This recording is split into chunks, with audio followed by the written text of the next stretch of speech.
Aloha Kaku, we're about to get started with the next discussion on the Native Hawaiian role. So if you are going to be participating, please come in. We have some chairs up in the front. These blankets up here are for anyone, so feel free to come in, sit down.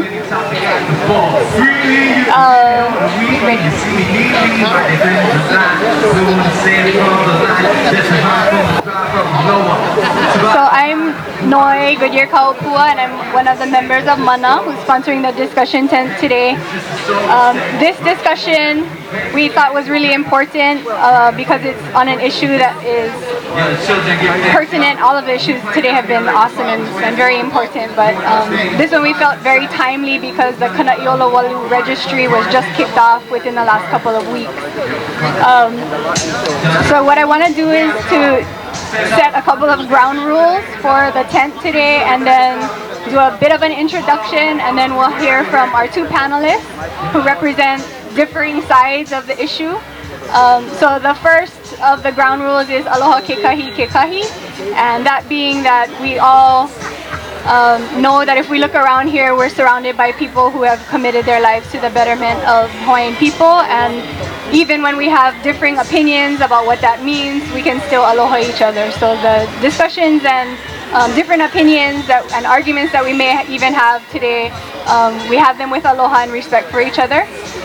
And the other ground rule is based on the Olelo No'eau, Hili heba kahi mana'o ke ole ke kuka kuka, which means that thoughts become miswoven when there isn't discussion or when there's only a single mana'o. So we'd like to ask everyone to keep that in mind, and that we're trying to have a conversation and not let any one particular voice dominate the discussion. So just be mindful that we do want participation, but we want to make sure that everyone who's here gets a chance to participate in this, talking about this important issue.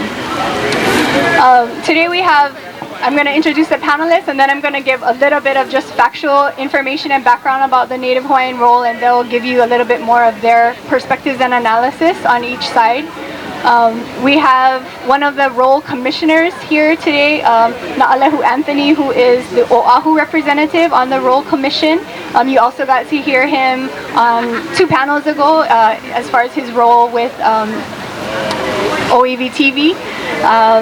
But today we are very pleased and grateful to him that he came to an event that is clearly one that celebrates Hawaiian independence, knowing that there may be differing opinions to represent the Role Commission's perspective. And then we're equally grateful that Andre Perez, who has been a longtime grassroots supporter and is now the kahu of a farm in Waiava, Hanakehau, is also here today to present the independence perspective and analysis on the Native Hawaiian role. So if you could just join me in welcoming our 2 panelists. And you guys can have a seat if you want. So just to give a little bit of factual background information, on Friday, July 20th, so just a few days ago really, the Native Hawaiian Role Commission and the Hawaii State Governor Neil Abercrombie launched Kana'iolo Walu, which is a year-long effort to create a base role of Native Hawaiians. This role will be a registry of individuals who will be eligible to participate in the formation of, in Governor Abercrombie's and Act 195's words, a quote, reorganized Native Hawaiian governing entity, unquote. This campaign also includes a second document, which is a petition that can be signed by anyone regardless of ancestry or ethnicity, and the petition declares and affirms the unrelinquished and inherent sovereignty of the Native Hawaiian people and supports the reunification of Native Hawaiians. So the petition and the role are 2 separate documents. The Native Hawaiian Registry was initiated by the passage of Act 195 by the Hawaii State Legislature in the 2011 legislative session. And just to give you a brief, since not everybody likes reading bills, I'm just going to give you a quick excerpt from the bill. The purpose of So Act 195 actually created a whole new chapter in the Hawaii Revised Statute. So it creates a whole new chapter of Hawaii state law that's titled Native Hawaiian Reorganization. And, quote, "The purpose of this chapter is to provide for and implement the recognition of the Native Hawaiian people by means and methods that will facilitate their self-governance, including the establishment of and the amendment to programs, entities, and other matters pursuant to the law that relate to or affect ownership, possession, or use of lands by the Native Hawaiian people, and by further promoting their culture, heritage, entitlements, health, education, and welfare," unquote. If you want to take a look at the text of the bill, it's in the appendices to this report, which I can pass around. The process for establishing and certifying the role is with the Native Hawaiian Role Commission. As I mentioned, Na'alehu Anthony is one of the commissioners, in addition to John D. Waihe'e III, Lei Kihoi, Robin Danner, and Mahealani Went, and the commission's executive director is Clyde Namu'o.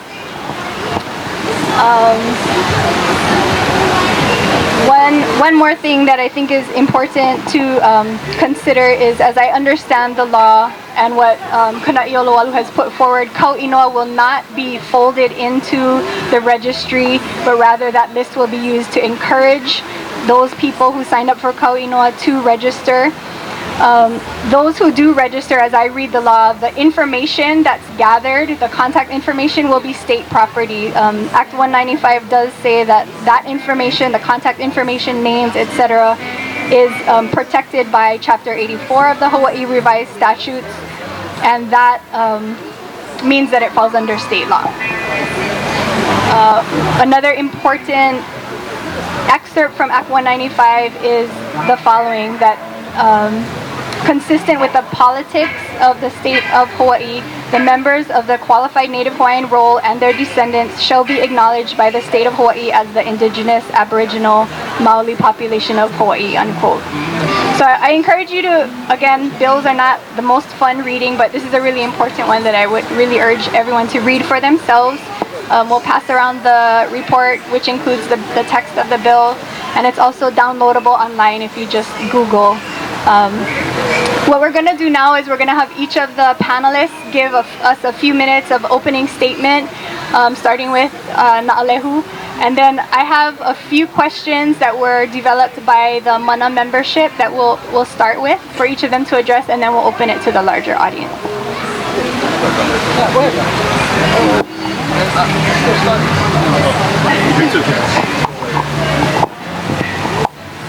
Aloha nui kako.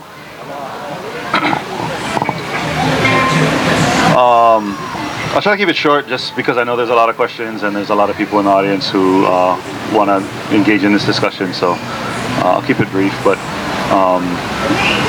many of you know me in my television background, stuff that I've done in and around the Hawaiian community, documentary work, work with canoes, and I guess over the course of that career, one of the things that I've really figured out in that work is that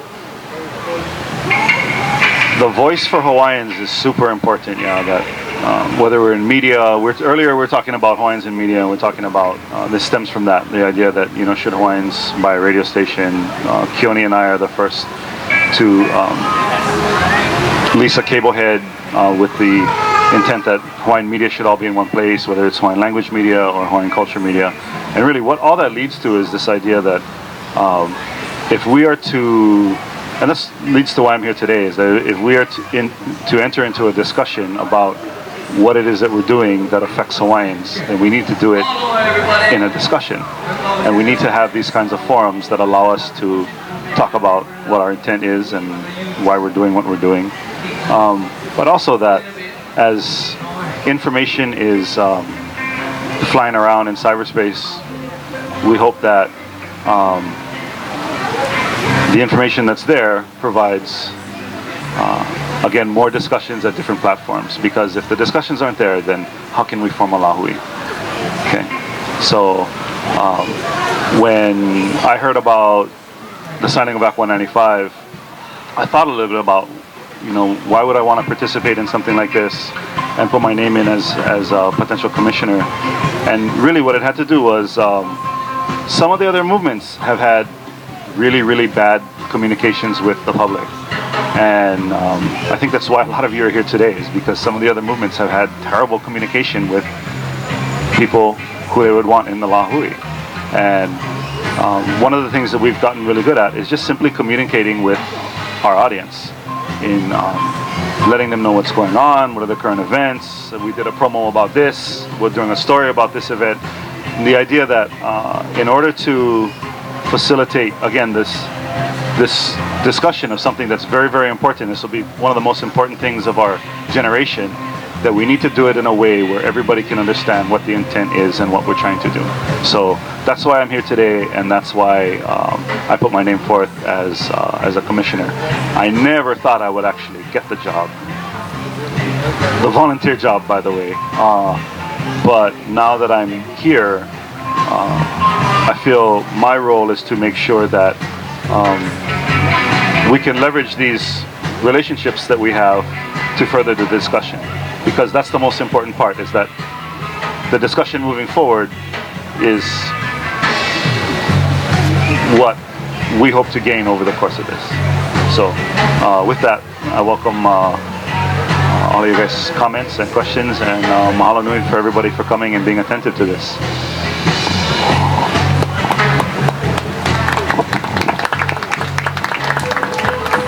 Aloha ina kako.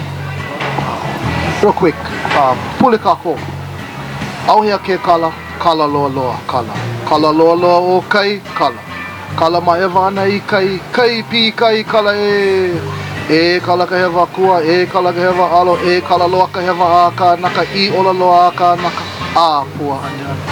O ka upuli kala no I ia ua lele, ale nei pule, lele. Pray for Pule Kala, prayer for release and forgiveness in some sense, because as we move forward to this struggle, we'll struggle against each other. Yeah.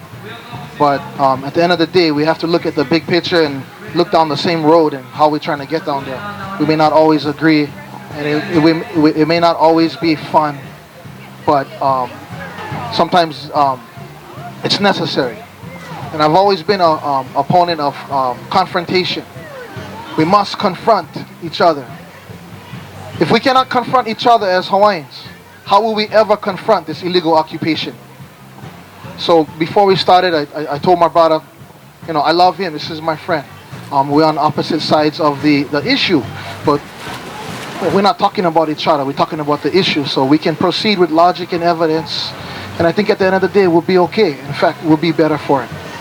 So mahalo. My name's Andre Perez. I'm from Koloa, Kauai. And I'm nobody.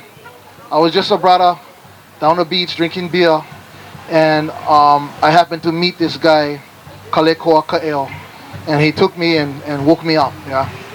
So I really acknowledge his part in this.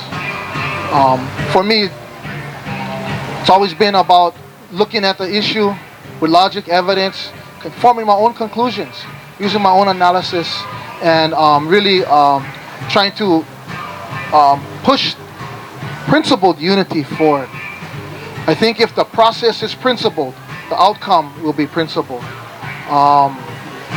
So with that said, I'm hoping that we can have a good discussion.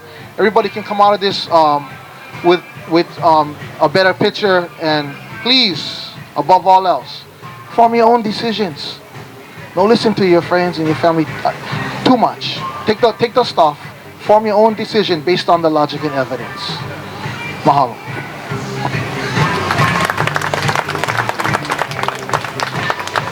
Okay, so I'll kick it off with a couple of key questions, as I mentioned, and then we'll open it up to the larger. So let's start with a sort of general one, but if you could be as specific as possible in your responses. In what ways will the Native Hawaiian governing entity enable meaningful autonomy and self-determination for Kanaka Maoli, and in what ways might it foreclose meaningful autonomy and self-determination for Kanaka Maoli?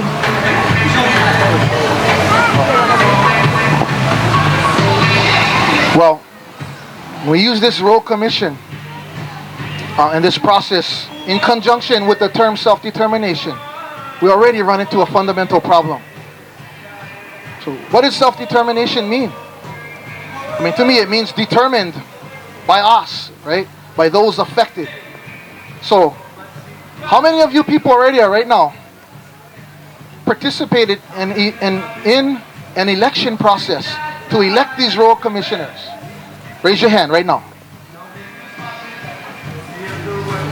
So, from the very beginning, to me, the question is, where did this Royal Commission come from? Who chose the commissioners? Because it obviously wasn't the Lahui, it wasn't us, yeah?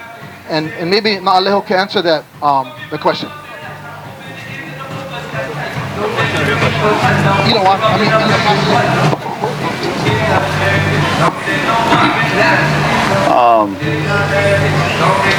So to Noy's point, or to Noy's question, when you look at the steps of where we're at, right? We're talking about Native Hawaiian governing entity. We're talking about self-determination. The first question is, who wants to be part of the process, right? And that's the question: is do you want to be part of the process in figuring out what's next or not? The point of will this foreclose other options? Absolutely not. But the first thing we got to ask ourselves is who's in and who's out, right? And that we haven't done that yet. We haven't done that across this Lahui, and that's what we're trying to do. That's the first step. Who wants to be part of this and who doesn't? Because there are Hawaiians who don't want to be part of this. There are Hawaiians who say, hey, you know what? I'm good. I got my 2.5 kids. I got my house in Mililani. I got my 3.2 cars. I'm good, right? And there's that assimilation to mainstream culture that fits, and that's fine. There's nothing wrong with that, right? And then there are those who want to engage in what's next. And there are those who want to engage in how is it that we get there to whatever the next is. But first question is, who's in and who's out? Okay? And what resource does it take to get there? Right? And I'm sure you're going to ask about that next. But the first question, and that's what we're trying to answer. We're not trying to say it's this form of sovereignty or that form of sovereignty. We're saying who wants to be a part of this and who doesn't. And let that group of people decide what form this government will take.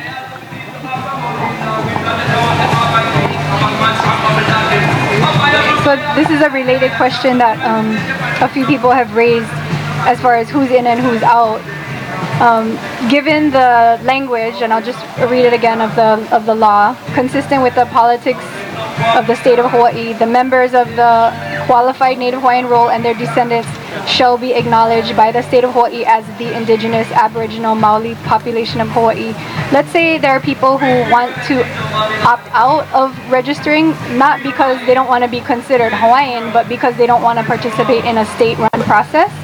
So the question that one of our members had posed is, would, for people who do not register, cease to be counted as Native Hawaiians, for example, for various kinds of Native Hawaiian entitlements? One of the things that comes up in the law several times is the Hawaiian homelands, for example. Would they be ineligible for Hawaiian homelands awards or other entitlements?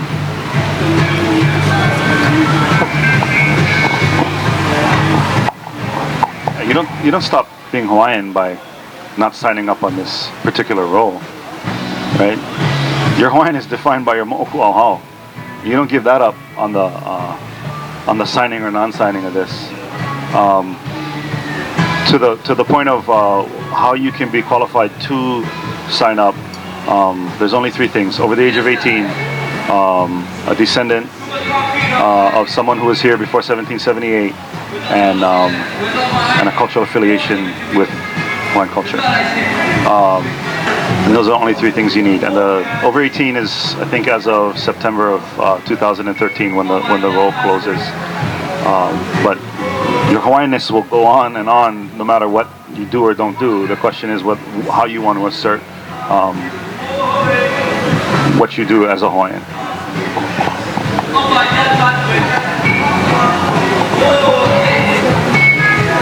For me, that question kind of doesn't apply. I mean, we're talking about what happens if you participate, or for people who choose to participate. Again, I want to go back to the people who choose not to participate, what happens to them and stuff. Again, for me, we're here today for La Ho'i Ea, where the famous words of Kau'i Ke Uli, Ua mau ke ea o ka aina I kapono.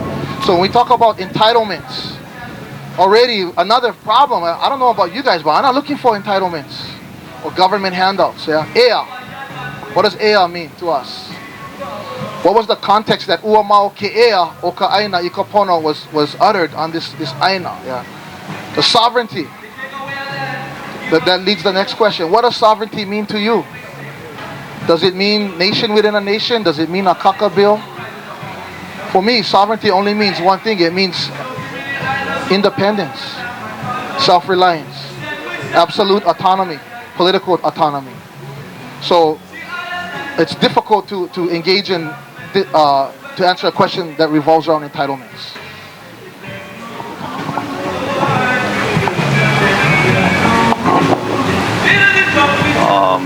The word entitlements is a pretty harsh word. I think the general sense of it, though, is no matter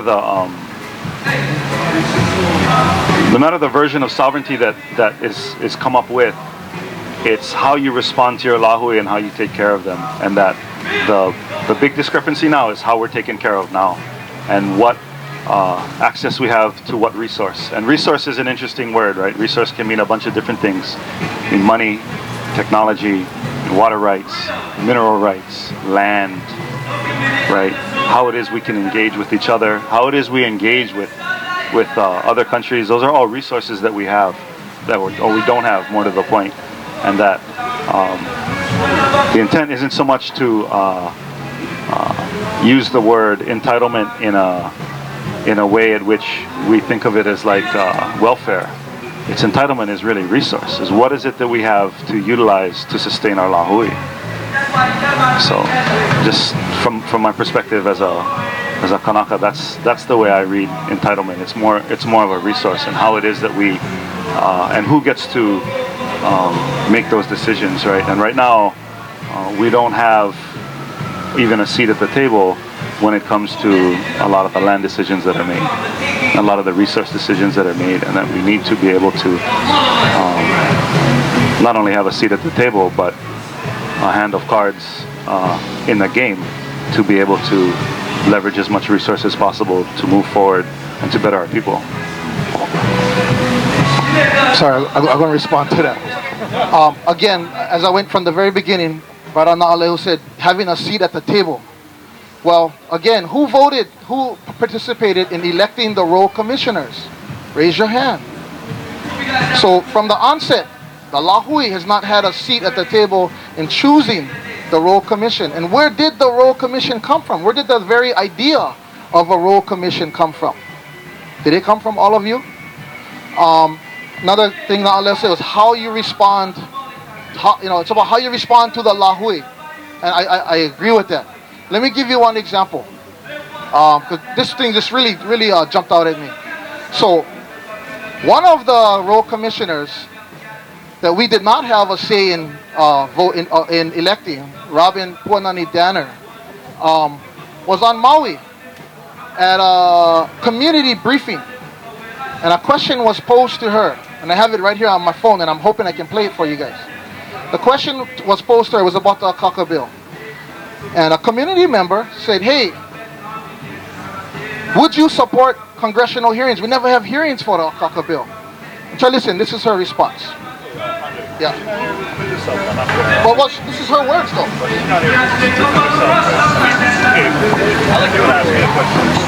Would you support congressional hearings being brought to the This is her words. Everyone will have an opportunity to testify. And so you will not support congressional hearings? I would not, because we have congressional hearings. Well, okay, you know what? I'll tell you. She said absolutely not. To me, when you, in terms of how, Naaleho, in terms of how you respond to the Lahui, when the Lahui says, can we have hearings? And you say, absolutely not. Whether you're here or not, you have to be held accountable to your words. So, Robin Puanani Danner is one of the royal commissioners who's, go look for yourself, YouTube, Robin says no to hearings. She says it, absolutely not. So, I mean, I don't, as a community leader who steps into that role, you carry the responsibility of answering to your words. And for me, responding to the Lahui with absolutely not is not self-determination.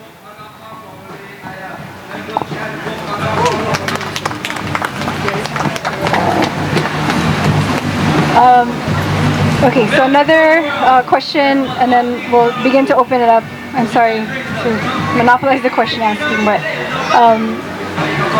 one of the things that was raised was a resource base and having some decision-making power, however limited, over a resource base.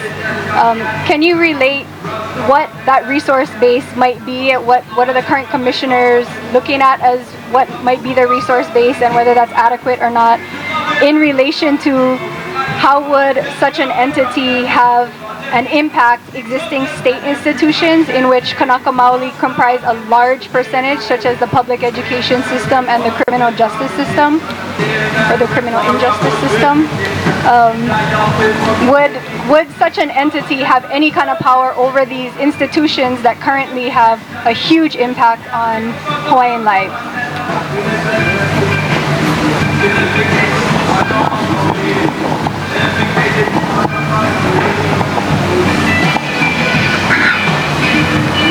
I mean, I read this as a similar question to the first one, that it goes to the control of our resource, right, or lack thereof. You can point to any number of disparities in health, in well-being, in all the financial data, in how many Hawaiians own homes, in all the different things that are negative in our society, that have to do with Native Hawaiians and where we stand shoulder to shoulder with everybody else. The discussions that we've had to date are none. The first question has to be, who wants to be a part of this? And for us, that is a huge undertaking in the amount of time that we have. It's just massive undertaking. And that's where we're putting all of our time and energy right now. The question you asked is really 5 or 6 steps down the road, right? You have to have people who have the ability to say, these are the people that we represent, and this is the rule set or our constitution that we have voted on, and this is where we're going. But that's not what my job is. As soon as the role is certified, the whole commission goes away. Okay. To your point, Andre, I don't know what Robin said in that clip. We should certainly ask her. I absolutely will. I was watching Kaleko this morning on YouTube. That's something that Pono posted. Really, what it comes down to, though, is like, we're not stuck in some building somewhere not engaging the public. Like, we show up here on a Sunday because I think that this is the most important form of engagement, so that you guys can look me in the eye and ask me whether or not the intent in this is true, right? That we're not hiding behind a video or hiding behind what somebody thought somebody said in a quote on a piece of paper. We're here, come and ask. Mahalo. So that's a great segue to opening up for questions from audience members or comments.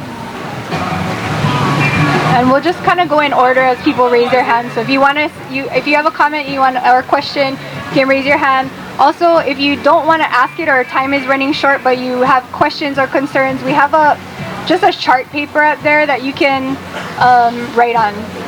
Okay, so Z and then Dexter. You can come out, yeah.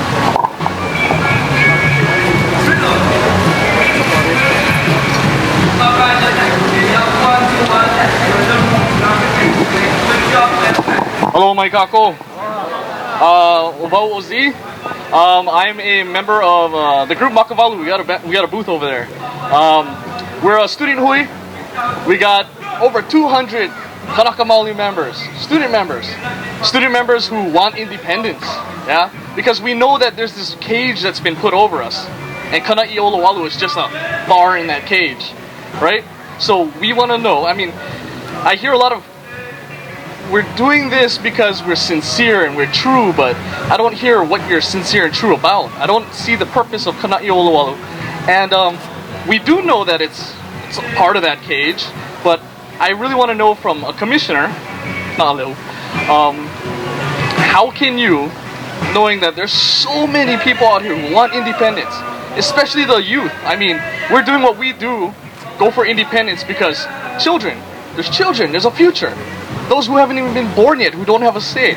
I mean, this Royal Commission thing is 18 and above, but 17, 16, everybody below, they don't have a choice. They don't have a say.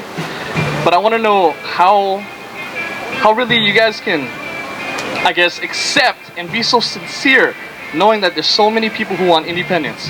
And there's a booth over there right now going with people signing for independence, but still say, yeah, you can join this or you cannot join this, either way, but we're still getting the millions and getting funded. But we're doing it out of pocket. And it's not like we're not sincere. Hey, thanks, Z. I missed the mask. Well, I'm a volunteer here. As a commissioner, I don't get paid. That's not the issue, though. Nothing on the Royal Commission keeps anyone from getting independence, right? That by signing up, you don't sign away your rights to independence. By signing up, you get to define the process into where you want to go. Become a delegate. Sign up. Swing for independence. That's not out of the question of what comes from this entity. This entity gets to decide what it does next, right? But you cannot just say, oh, we want independence, and when they ask you, well, who does? You say, well, 200 students, right? That's a great start. That's a great start, right? Right.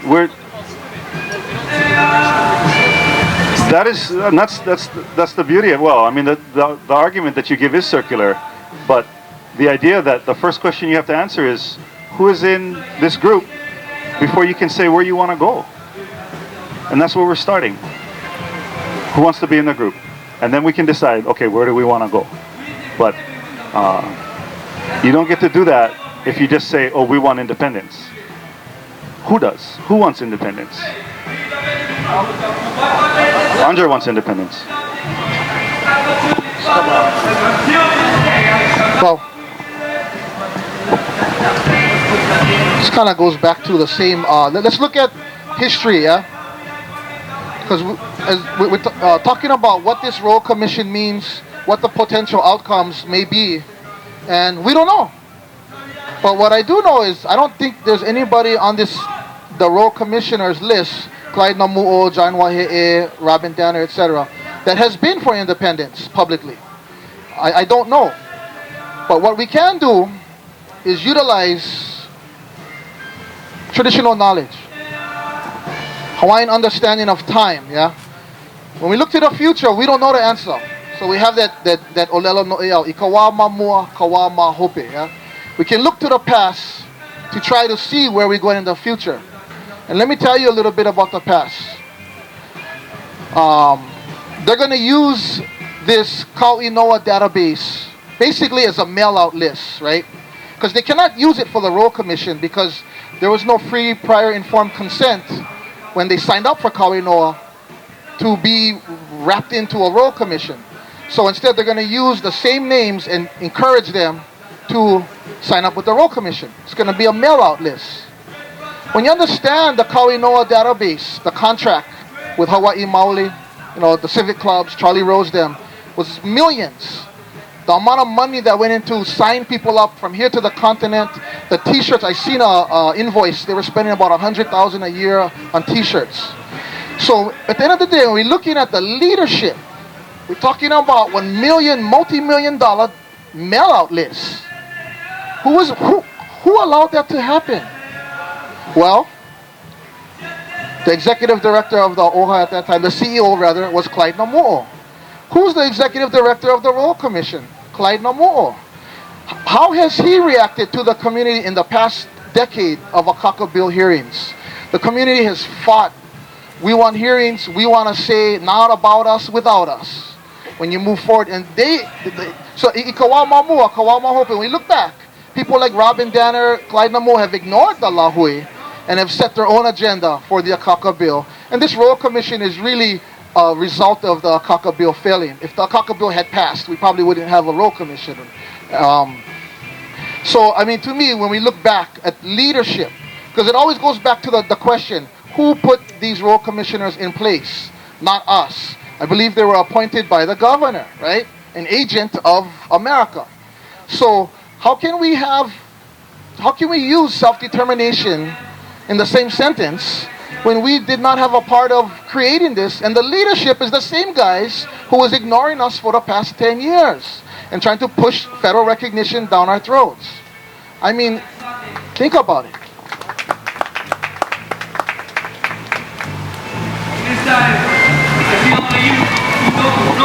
Aloha, I'm Ke'el Moku Kaiyama. Aloha. I have to give, of course, acknowledgement to Na'alehu Anthony for showing up today and presenting the Royal Commission position. Not necessarily a popular position when it comes to Laho'iho'ea, but I give him credit for coming forward, presenting himself. I'm an attorney, and for the last year I've been presenting the legal argument of the continuity of the Kingdom of Hawaii. It's been my position in the courts that because of an executive agreement between Lili'u and Grover Cleveland, that the office of the President remains continuing obligated to restore the Kingdom of Hawaii. So that's the legal position I've been taking in courts. Now, having acknowledged Na'alehu, my question always has to be, when it comes to the Royal Commission, where are we going first before I decide I let go? Because if they're going someplace I don't want to go, I'm not getting in that car. And if I get in that car and then decide and then find out I'm going someplace I don't want to go, the door's locked and I'm stuck. So I'm going to take a little bit of an extreme position right now, a little bit of extreme, because I want to give you guys something to think about. Let me have you take a look at this poster I made.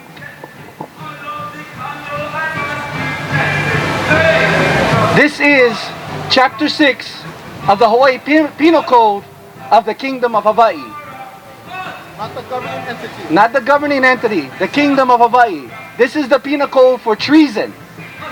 And it says, treason is hereby defined to be the plotting or attempt to dethrone or destroy the king, or the levying of war against the king's government, or the adhering to the enemies thereof, giving them aid and comfort, the same being done by a person owing allegiance to this kingdom.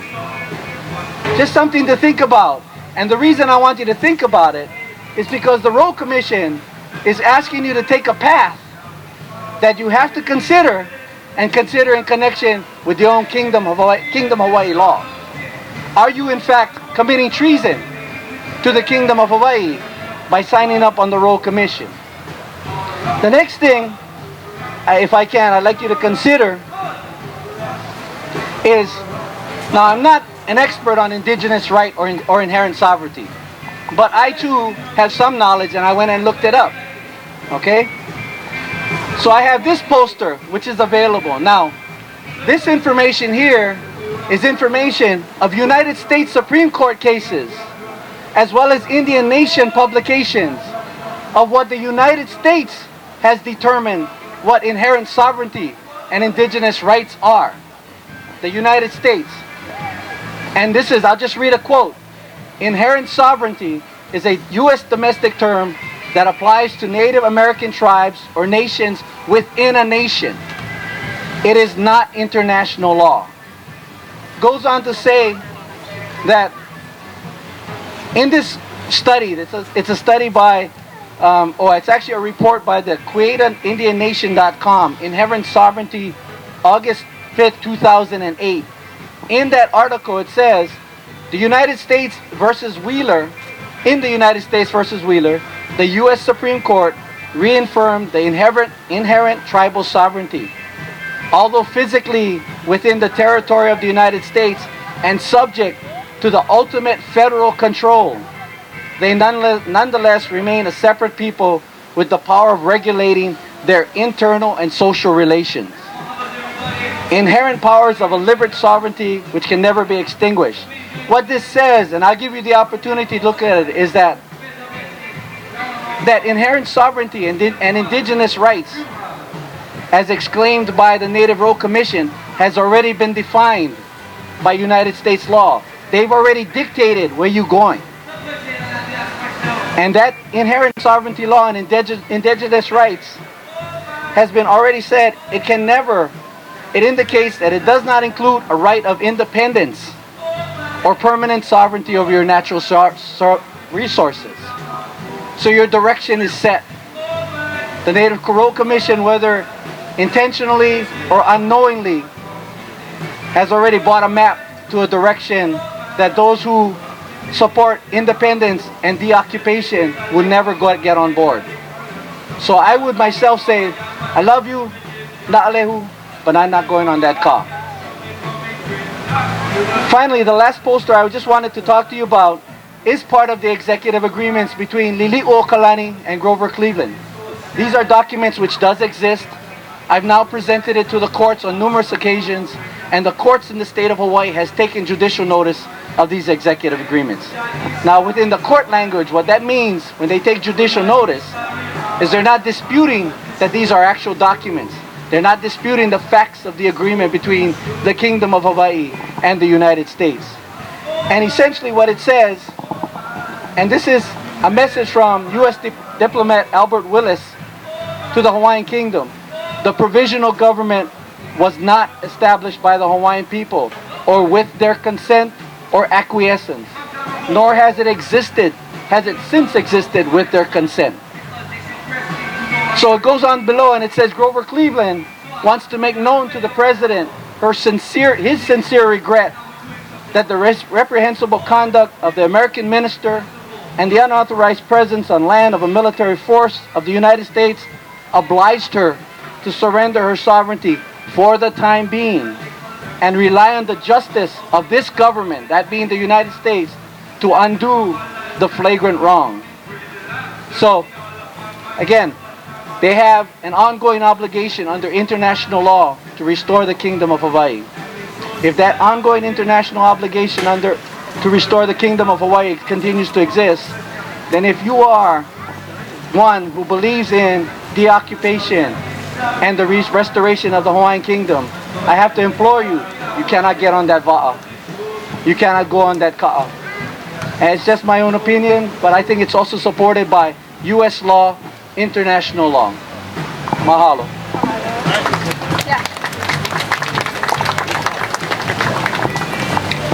Mahalo nui anakala. Mahalo for your kind words. I disagree with the premise of where the limitations are for inherent sovereignty. That's something for the courts to take up, I guess, but I disagree with the premise. Really, what we're talking about in real short terms, whether you want to call the date 1893 or 1898 or whatever date that you want to use as the date as to when these two realities parted, there was a parting of realities, right? And that up until today, up until July 28, 2012, those realities are still two different realities, right? The inherent sovereignty of our Queen persists to this day as a reality. It's not the reality that we face in where we pay our traffic ticket. It's not the reality that we face in where we get our water from and who we pay our water bill to. It's a reality that we all feel in our na'au. The question is, how do we sum these two realities back together? That's the question. Where do we get in these two realities working their way back together so that the inherent sovereignty that is afforded to us by our Queen starts to have ramifications as to how we get to use our resource and where we get to go with our Aina and how it is that we interact with all these other governments. And that's what we're trying to do. Now, I don't disagree with any of your other statements about the fact that we need to figure it out, the fact that you guys should all be asking hard questions about what this process is about and define for yourselves whether or not you want to participate or not. But there is also this other component to it that we don't necessarily have a lot of time.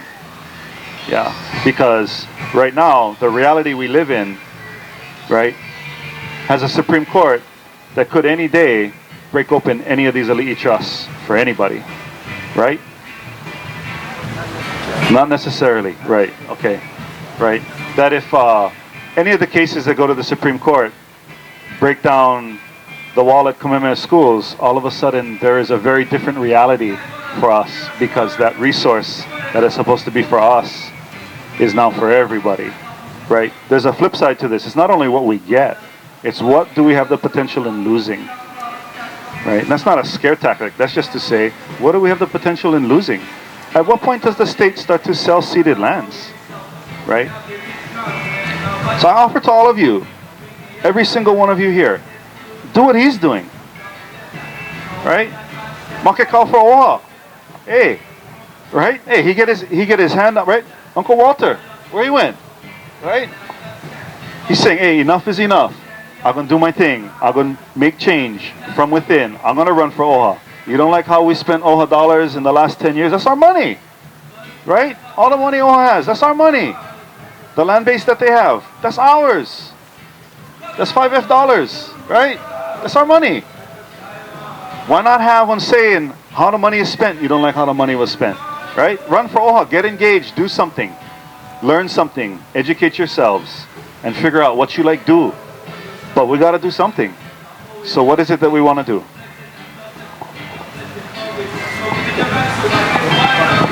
Just a quick comment. You know, to dispel some misconceptions. You don't have to run for Oha to have a say and to make a difference in your community. You can, but you don't have to. An organized community can achieve power to make change. Yeah, and we see that. Well, let's get organized with us involved, so that from the beginning, so we decide who's the leadership. Yeah, like K.L. Moku said, you're not gonna get in the car because you don't know where the car going. But let me add one more layer to that. Who's driving? Who's driving? So if we're gonna say let's get involved and let's do it together, let's choose the driver together. See, I never choose Robin Danner. I never choose you, brother. I never choose nobody. We never choose nobody. They were selected, not elected. The governor appointed them. So we have a fundamental problem that we must address if we're going to talk about self-determination, because it has not been determined by us. Mahalo.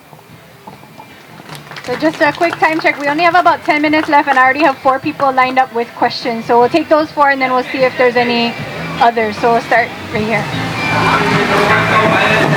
Hello, Kilivan Hoikione, Camarillo. School with all the good friends with Andre.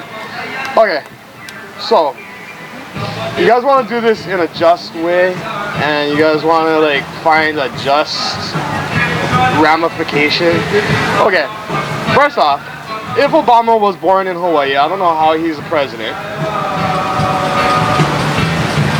The other thing is, like, how is it that you guys even have, I mean, so state law gave you guys permission to create the commission to find people that are interested in our determination and how to go about that? Do you guys even have the authority of that other than through the state? Is the federal government going to recognize that? This is state recognition. That's what this is. That's what it says. We'll look at it. We'll read it. The thing though is that you guys are already spending like tons of money to promote this. And what? We're going to talk about this. We're going to kuka for how long? Another 119 years. That's up to you, really. Thank you. Thank you. Did you? That was okay. You're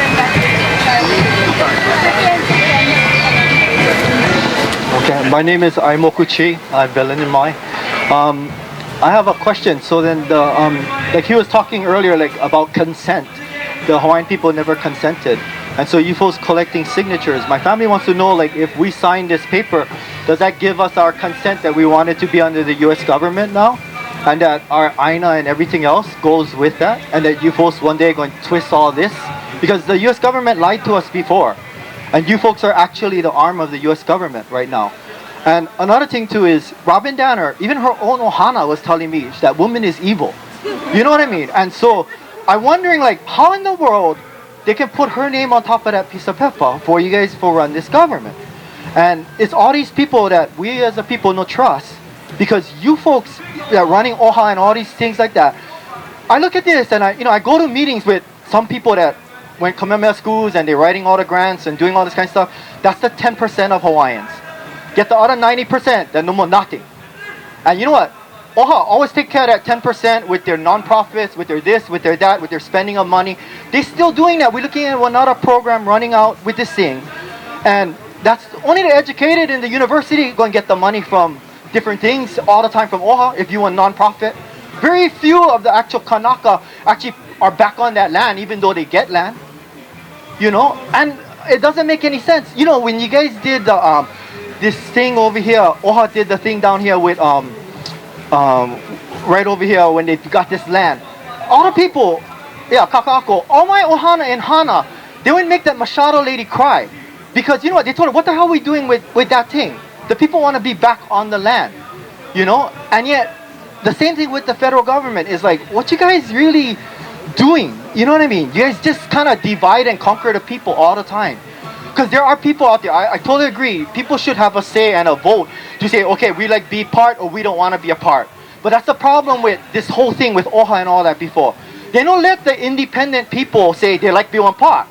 It's always funding for Kauai Noa, always funding only for one half. And they don't give equal say to both sides of the thing. And it should be fair for all the Lahui. You understand? And that's a big, big problem. That's a big problem. And we're constantly feeling like get people in the Hawaiian communities, they're selling us out all the time. That's a big problem. Hello. Did either of you want to respond? Okay, we have 1, 2, 3.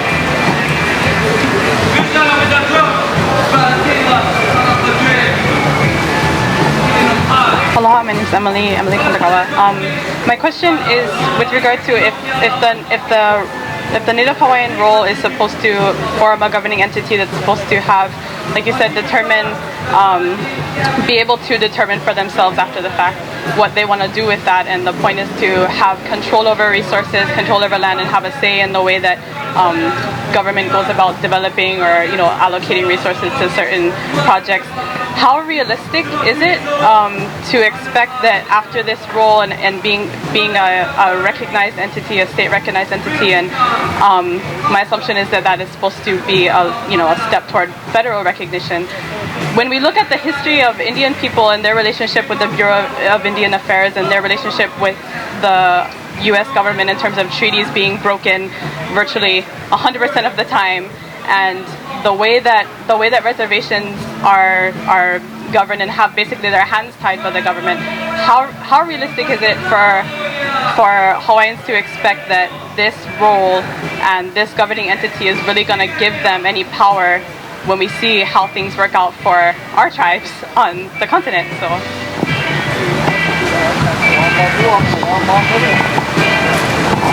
Thank you for your question. I think that when you look at, well, first of all, Interior specifically bars Native Hawaiians from going through the same process that Native American tribes went through. Yeah,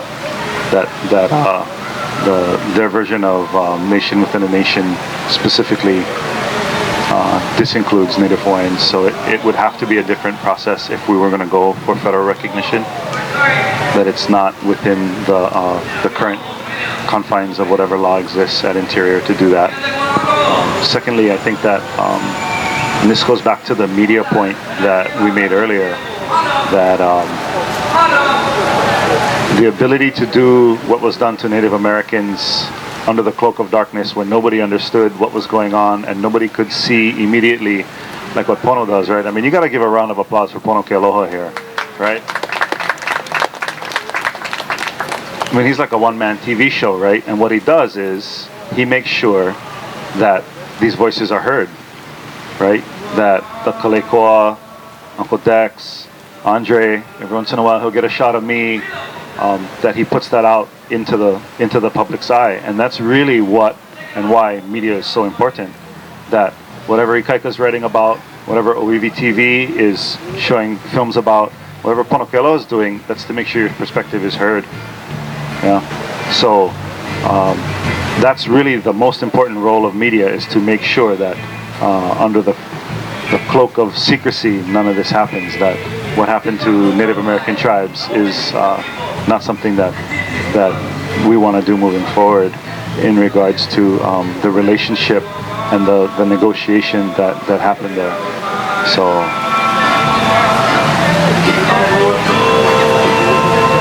Well, the question is, you're actually ahead of the question. The people on the roll have to decide whether or not they even want to go for federal recognition. That's not a foregone conclusion at all. So I would offer to actually all you independents guys, I would say just take it over, right? Get enough delegates and say this is where we want to go. Go drive the car. You know, that's not my job to drive the car, right? We're just saying, actually, I'd rather use the canoe metaphor, right? I'm a canoe sailor, right? Like, how big of a canoe do we need and where are we going, right? We're just trying to say who's on the canoe. You guys want to drive it? You guys want to navigate it? Hey, right on. Take it over. Do it. Right? But the first thing we need to do is decide who wants to go somewhere. Right? Some people are completely happy right here. Right? And that's okay. But for those of us who want to move forward, who wants to move forward?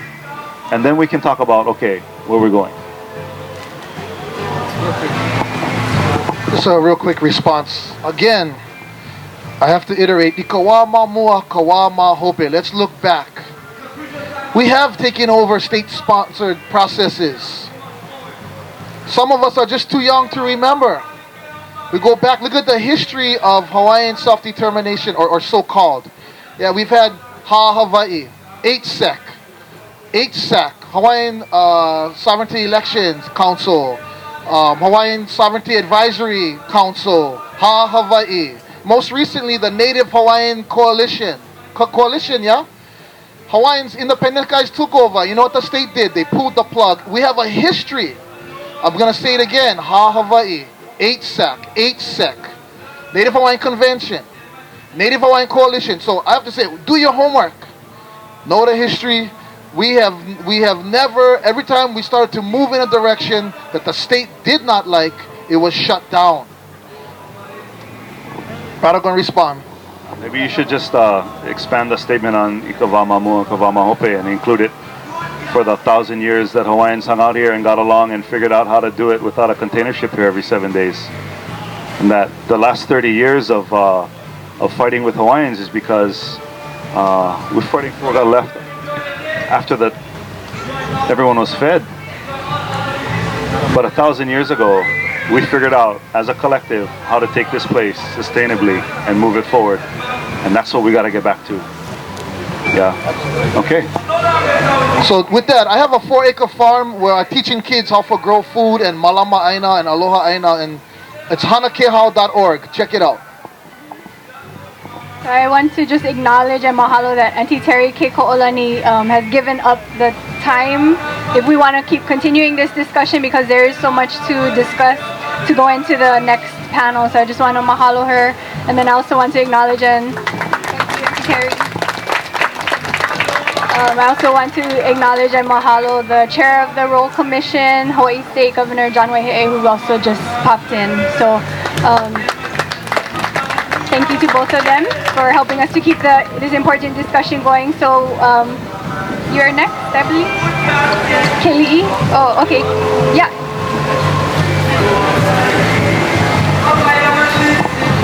Oh, okay. Brother Nali, brought my name up earlier. I'm Keli'i Makikawa, and I'm running for OHA.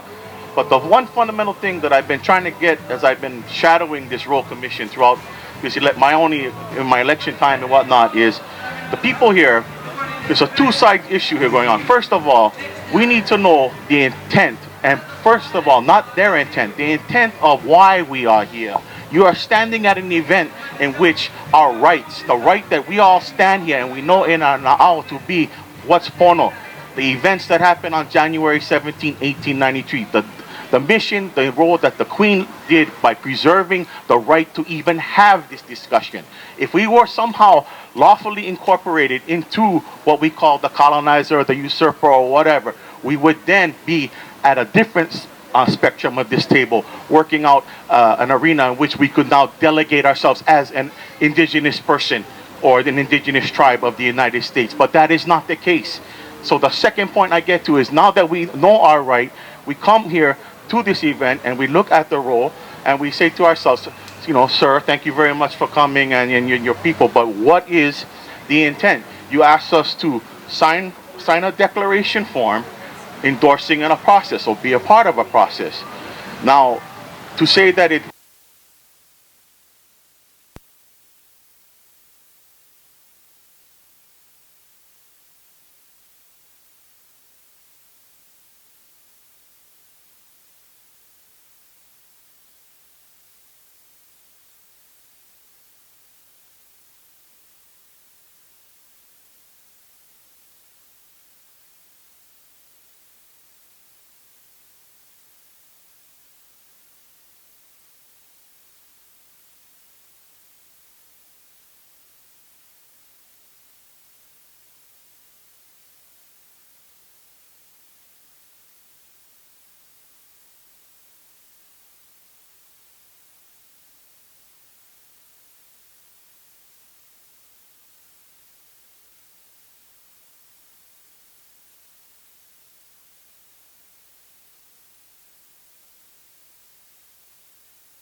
that has been stated publicly and on. It's gotta do. No, I don't hate you, brother. I like you. You know, we have good conversations with one another. But all I can say is, why do you guys choose to promote yourself in this manner? You guys have even launched your campaign. You guys read Mauna Allah. I mean, asking for what? Guidance from the king and queen? If she could get out, she would ask you, are you putting back my country? Are you helping to put it back? You're starting a governing entity or something to my point. I don't get it. Then, yeah, and then they were at Washington Place. Again, everything ties into this promotion that this is the Pono method. This is a sponsor. I think the public just wants to, a fair analysis in your analogy as far as what you are promoting. If it's a new Hawaiian nation, and let's face it, if it's a Hawaiian nation within the federal government, you have to learn your legal terminologies. I say it over again. You're looking for a domestic dependent nation. That is similar to what a Native Americans tribe. That's why it's a nation within a nation. But if you guys are going for an independent nation, then stand up and say so. That this is the new nation that we want. Sign your name. Let's get the new nation up and going. So that's whole bring it back home. I just want to know now, why do you guys choose to promote yourself? You guys have taken the appearance of being a sovereignty group yourself now. I mean, you know what I mean? The rhetoric, the whole outdoor. Why do that when the legal terminologies and stuff that you do coincide with, whether it be Henry Noah, Bumpy, you know what I mean, Leon Dem, that's all their rhetoric. We know completely what we want. We just need time to get our act together and get on the same page. That's one of the reasons why I'm running. Sorry for that plug. But anyhow, that's the whole point. So if you could just announce it to them, I'm sure this intensity that's kind of come into this tent right now would kind of be alleviated. Besides for brotherly love, we just want to know, what are your intentions on this? If I can maybe also tag on a question to that. You know, I think one of the things that Keli'i brought up is that our kupuna invested their sovereignty in the form of a Hawaiian kingdom that was a multi-ethnic nation that provided special protections for the Aboriginal citizens, but it was multi-ethnic in its citizenry and in the people who sat on the legislature. How do you reconcile that history with the form of the entity that is being specifically framed as an ethnic Native Hawaiian group?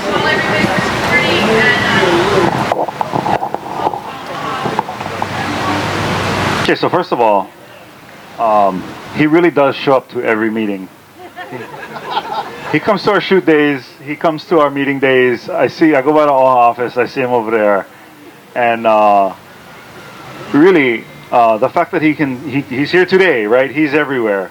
That he is engaged as a Kanaka to make good decisions for himself and his ohana and his lahui. And that's the first thing that we have to acknowledge. It's not that, oh, we'd like you to sign your name and then go away and come back in a few years and figure out what the process was. That we're looking for people to be engaged in this process.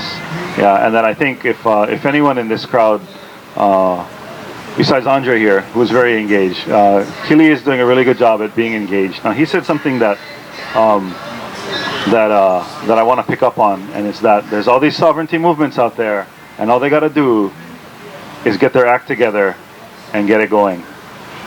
I didn't say that, you said that. And that I would encourage you to do that.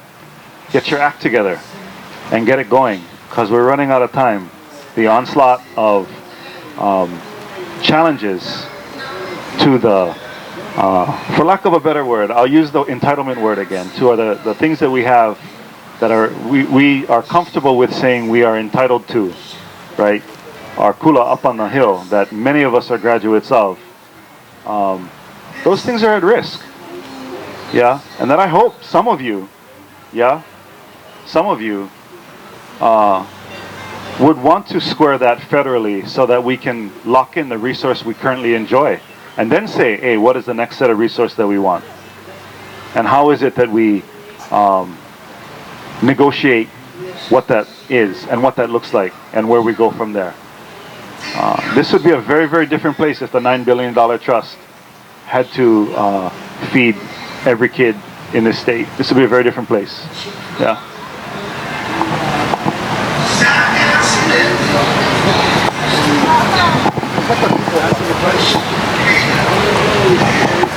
Ke aloha mai kākou. My name is Jarrett Kehokalole.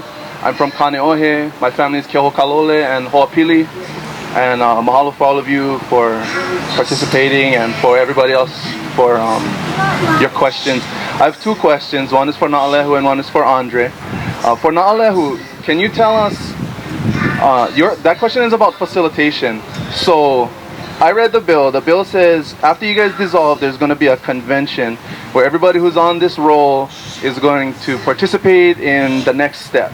And throughout this session, you've been saying, we don't know what the next step is. That's for them to decide. Who is facilitating that process where whoever does sign up, if I choose to sign up, who's going to call the meeting and say, it's over here and we're going to elect delegates and this is how we're going to do them? And so who are the people that are going to be in charge of that? When do you start deciding those things? Because you only have a year to do this roll commission. And where's the money coming from that? Because I think that's a question that everybody would be interested in hearing. And then for Andre and then for whoever. Oh, by the way, I'm a law student at Richardson Law School. So I agree with what Uncle Kayama said. except for the part about relinquishing sovereignty. I believe, and I also think that Keanu believes, that as an individual Kanaka or as a collective of Kanakas, we cannot relinquish the sovereignty of the kingdom, because I'm not authorized to speak on behalf of the Queen. Yeah, that's a discussion that's totally outside of the realm of what's going on here.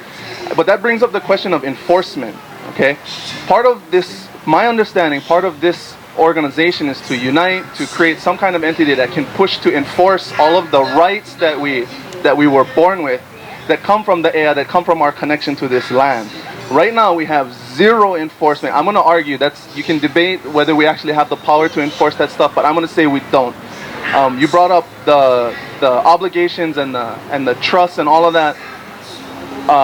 Right now there are rights that are being impeded on, Hawaiian rights that are being impeded on in the legislature every session that nobody knows about. Talking about selling ceded lands.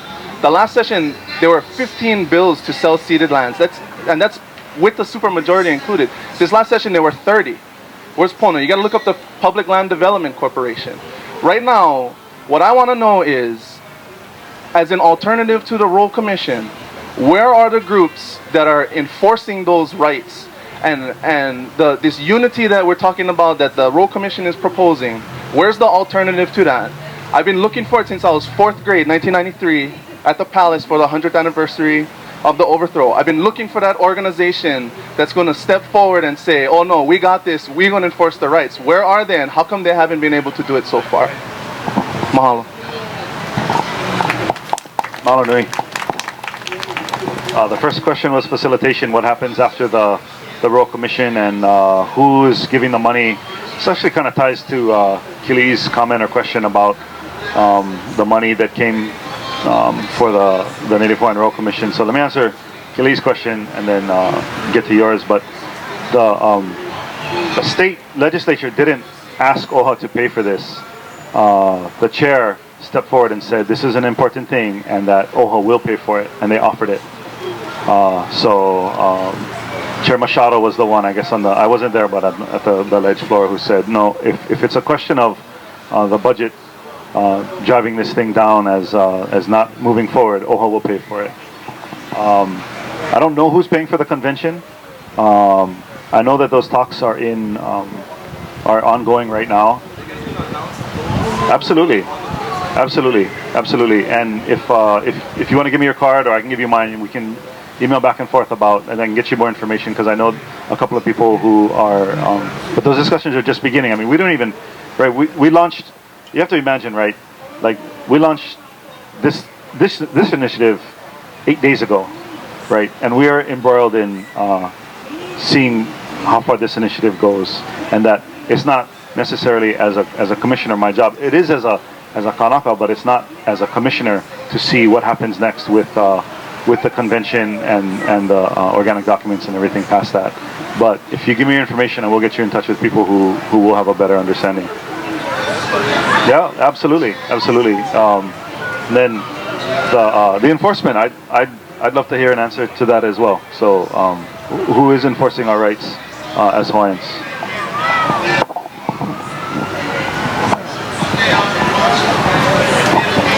Well, it's a difficult question that we all wonder about, yeah? I don't know if I like the word enforcement, because we're talking about an occupation by the most powerful country in human history. They got nuclear bombs. It does not mean that we give up. I like the word fight. Who's fighting to protect our rights? Who's resisting?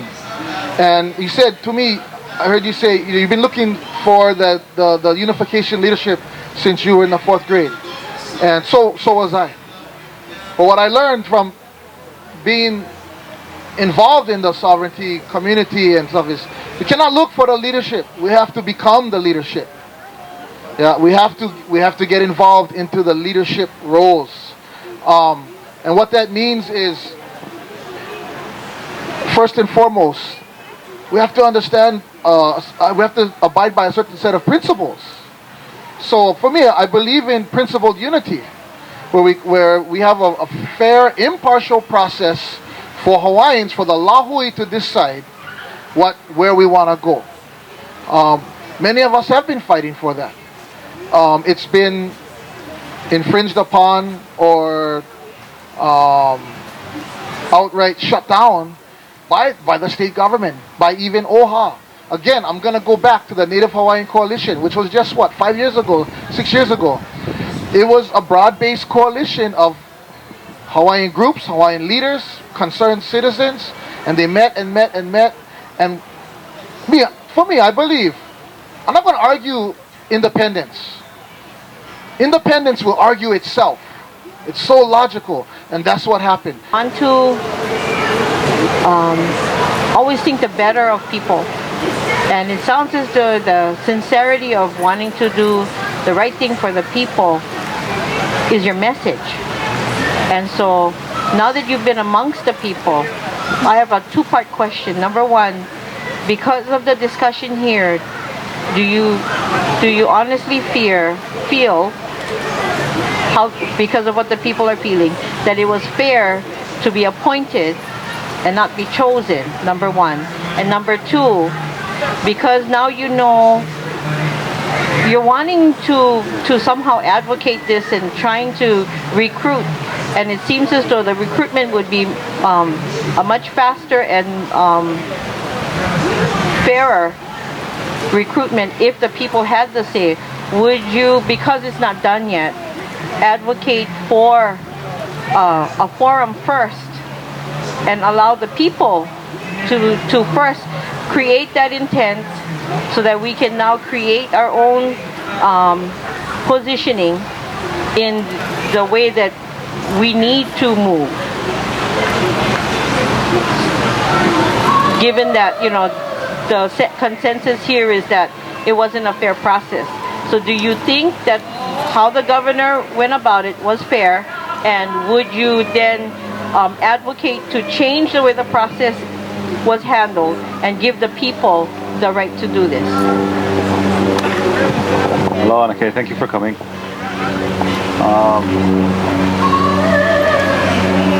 First of all, like all my friends and my staff that I work with, and actually some of the people on the commission staff, they all thought I was crazy for coming. Noe emailed me, and I think she thought it was a long shot that I'd actually show up because right, the people here are the independence people, right? That's what they're celebrating, right? So, yeah, I mean, I kept making jokes that, you know, everybody was weaving the rope in the back for the lynching afterwards, but, you know, I came because, well, because I know Andre, and I know that, that the discussion that we were going to have would be fair, and I know Noe a long time, and that as a moderator, she would be fair, and that I didn't come here to change anybody's mind, yeah. I mean, you guys' mind is made up, and that's okay. Yeah, I came to show that I wasn't fearful of walking amongst all of my peers. Like, I thought that this was a great opportunity to come here and talk story with everybody because the crowd is very young, and that these guys are my classmates or a couple years apart, or people that I grew up with at Hawaiian Studies, or people that I've interacted with in now my short political realm. But so thank you all for being as fair as you possibly could be to me in coming to sit here to talk about this. So when you say, that leads to when you say that, oh, you know, the Hawaiians have spoken, you know, would you make this process more fair in terms of how the commissioners got to be commissioners? It would go to a circular argument that Andre would start talking about, well, who actually gets to vote for this, right? Which version of our Lahui gets to vote for these guys? And there would be lawsuits after lawsuits after lawsuits as to who that was. I would argue, same thing like DHHL, right? The guys who tell DHHL what they want to do and what the next initiative is, right? Those commissioners are appointed, right? There are commissions. There's a transportation commission. There's all these different commissions that people who make determinations for all the different things that we do, including taking care of Hawaiian homelands, are done without your guys' vote. Yeah, that's just done. It's just, it is, you are commissioned, and hereby you got to go do this thing, right? I mean, I think that there's no way that anyone could have come to consensus as to who gets to vote as to who would be on this commission, right? Is it the mainlanders? The mainland Hawaiians get to vote or not, right? That's why there was this big argument about the mainland Hawaiians wanting a commissioner seat, but you cannot, by state law, not allowed. So there's all these things back and forth. So that's the process of how commissions get to be, right? Secondly, a forum. I mean, I don't think it's a forum. I think it's multiple forums. I think that anytime any of these commissioners show up to these things, like, you guys should come out and come firing and ask the hard questions and do exactly what you're doing. Yeah, Uncle Dexpa shows up to all of these things. You know, he wants to know, right? Sitting next to the governor, these guys go back and forth each time, right? Right? To talk through what is this process about and what are we trying to do and keep everybody on their toes. That's important, right? I wouldn't have it any other way, right? If I was going to go to the easy forums, right? Brah, how about the Akahi Dining Hall, preaching to the choir, right? Right, Noi? Right? Like, I come to the hardest venue first up, right? You guys give me cracks, okay. But can only get better. So, anyway, I hope that there's lots and lots and lots of these forums, not just one. Mahalo. Mahalo. I think I got the 10-minute warning, so Uncle Tane, and then if Ikaika's still around, had raised his hand, and that might be all we have time for. Aloha mai. I'm Tane. There's a few things I think we have to get on the same page. There's been so many diversive explanations. First off, I think we got to clarify what they're talking about as far as our sovereignty. The thing is that we already have our sovereignty. We don't end it with Liliuokalani, although she was the last reigning monarch. But we start out with the construction of what Kauikeaoli did to be on par with the rest of the nations. So we did get international recognition for sovereignty.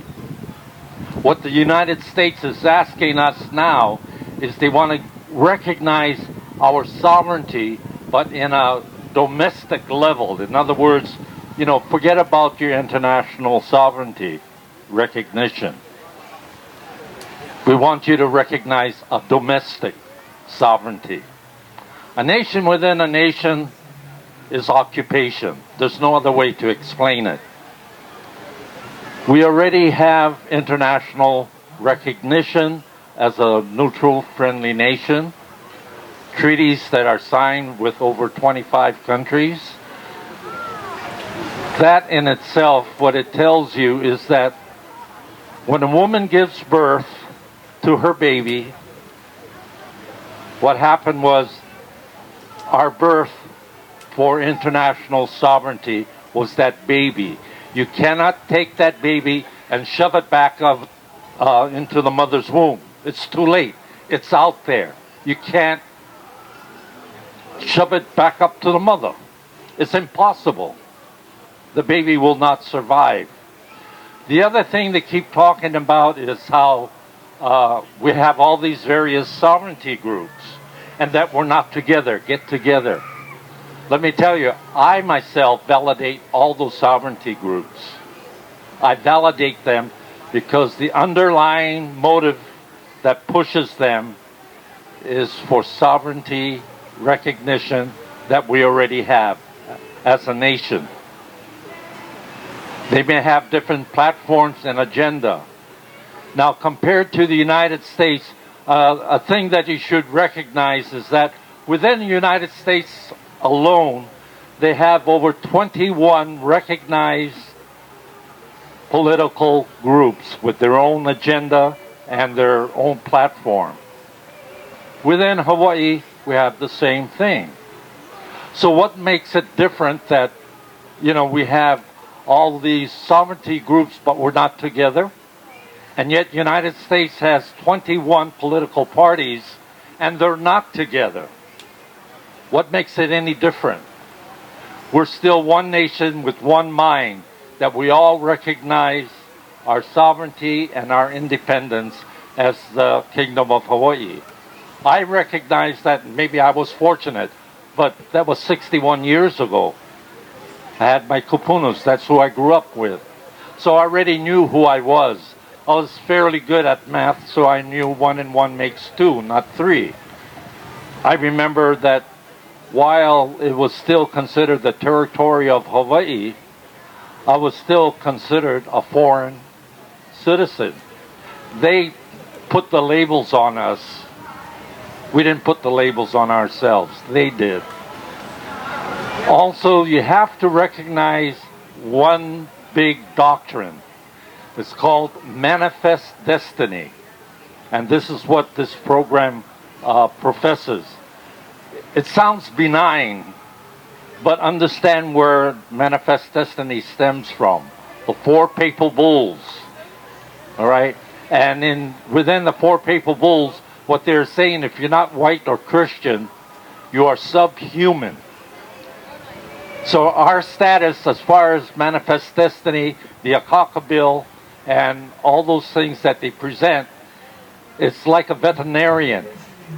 You know, you have your little dogs, a nice pet, you have control over that dog, right? It's a pet.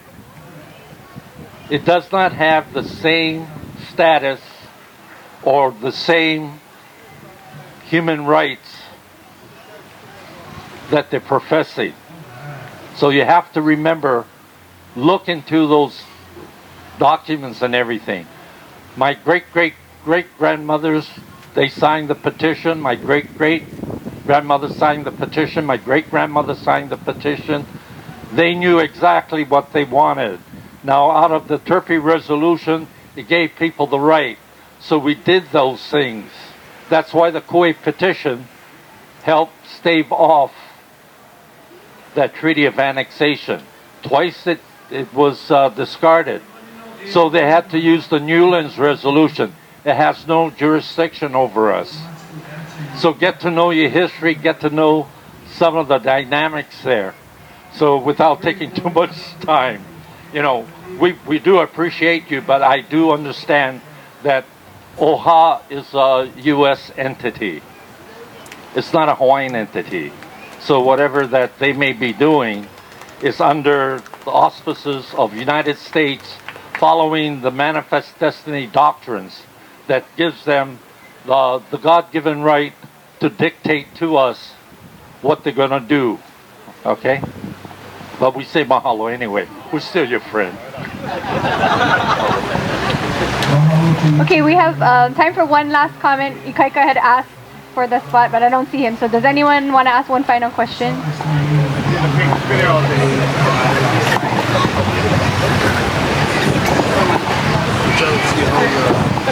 Aloha, Okapua, Koino. You know, I just wanted to mahalo Andre and Na'alehu for coming, and Heliko for giving up your time. But you know, full on Hawaiian National, full on, from the get-go. But being one of those people that was an Army brat, you know, Daddy was in the Army, full on American patriot. So as my time of coming about to today is like from being an American baby, but knew that I was full on Hawaiian. Not in the sense of 100% Koku, but just Hawaiian through and through. Whether you get this much or full, you're just Hawaiian through and through. So for me, as a Hawaiian national, I want us to move forward. Yeah, so move forward. And like Andre says, you know, once the independents get control, or they start to get a grip and we start leading the movement, then the state pulls the funding. Yeah, so we want movement. And so if that means that we need to let a process go so that we can move into it and take it over without the funding. So we just have to use all of the local media, all of the talking to your families, talking to your friends, and forget the funding. Because it's what is already ours that we need to protect. And it's not just entitlements, it's all of the things that we don't see, all of the things that we don't currently have tangible. That's what we need to protect, not just for us. And we all say it's for all of those that come after us, because of those that came before us, that did what they did for us. So we need to holomua in whatever fashion comes about, but doing it with wisdom, doing it in discussions like this. So I just wanted to mahalo all of you folks for allowing this discussion to occur, all of the discussions to occur. Mahalo. Mahalo nui. And yeah, this is just one discussion. We hope many more will continue about this issue and all the others that were raised in the Mana tent today, as well as the issue that Auntie Terry didn't get to talk too much about. But would you like to close us on that at all? Your issue? You're gonna do still gonna shorten? Okay, so we'll just close this one if you have any final comments then. Nui ko mahalo ya o ko pakahia pa no keia hui ana no keia ako ana eliki me kamau keia ana keia e holo mo kako e lana kila kako no mahalo nui.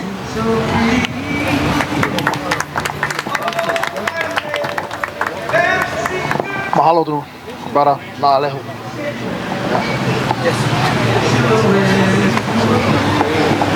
This is struggle, yeah. This is what happens. For me, it's okay. Yeah, it's okay to disagree. We always are lahui and ohana. I just want to, in closing, just want to say one thing. We have